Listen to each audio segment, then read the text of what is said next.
যান্ত্ৰিকতাৰ দৌৰত আজি আমাৰ পাকঘৰৰ পৰা বহু পৰম্পৰাগত খাদ্য হেৰাই যাবলৈ ধৰিছে। কিন্তু মছলপুৰ টাউনৰ মেইন ৰোডৰ কাষত আপোনালোকে প্ৰতিটো ৰাতিপুৱাই দেখি পাব এটি ব্যতিক্ৰমী দৃশ্য। যেন আপুনি উভতি যাব এটি পুৰণি সুবাসলৈ। এয়া মালতী আইতা। তেখেতে বিগত 10-15 বছৰ ধৰি সকলোকে খুৱাই আহিছে অসমীয়াৰ হেৰাই যাব খোজা টেকেলি পিঠা অথবা ভকা পিঠা। আজিকালি সময়ৰ অভাৱত এই পিঠাবোৰ ঘৰত বনোৱা নহয়। কিন্তু আপুনি জানেনে, তেল মছলাহীন কেৱল ভাপত সিজোৱা এই টেকেলি পিঠা আমাৰ স্বাস্থ্যৰ বাবে অতি উত্তম। আইতাই কয়, হাজাৰ হ'লেও মানুহক খুৱাম যিহেতু চাফ চিকুণটো অলপ ৰাখিব লাগিব দে। মই সদায় নিজে একদম ধুই পিঠাগুড়ি বনাই একদম ভগৱানক দিয়াৰ নিচিনাকৈ লৈ আনো। আইতাৰ কথাত কাষতে ৰৈ থকা ককাই মিচিকে হাঁহি মাৰি কয়, আমাৰ এই পিঠা প্লাষ্টিকৰ প্লেটত পোৱা নাযায় দে বাবু।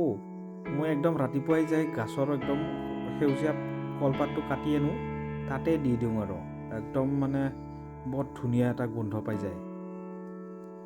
আজিকালি ফাষ্টফুডৰ যুগত টেকেলি পিঠাহে আচল ফাষ্টফুড। মাথো 2 মিনিটতে ভাপত দিলেই তৈয়াৰ হৈ যায়। মই নিজেই সদায় যেতিয়া ক্লাছলৈকে যাবলৈ ওলাওঁ, হাতত 2-3 মিনিট থাকে আৰু তেতিয়া মই ভাবোঁ যে এনেকুৱা কি বস্তু এটা খাওঁ যাৰ দ্বাৰা মই গোটেই দিনটো ক্লাছ কৰিব পাৰোঁ আৰু মোৰ স্বাস্থ্যও ভালে থাকে। তেতিয়াই মোৰ মনত পৰে আইতাহঁতৰ দোকানলৈ আৰু মই মাজে মাজে আহোঁ ইয়াত।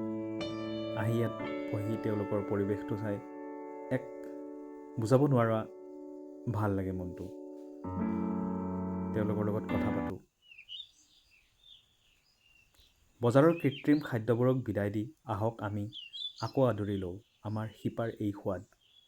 আইতাৰ ককাৰ এই সৰু প্ৰয়াস কেৱল ব্যৱসায় নহয়, ই আমাৰ স্বাস্থ্য আৰু ঐতিহ্য ৰক্ষাৰ এক অনন্য যুঁজ।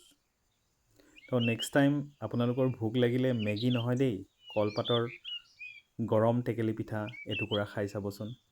হয়তো আপুনিও উভতি যাব পাৰে নিজৰ এক সুন্দৰ শৈশৱ আৰু আমাৰ চহকী সংস্কৃতিৰ প্ৰতি।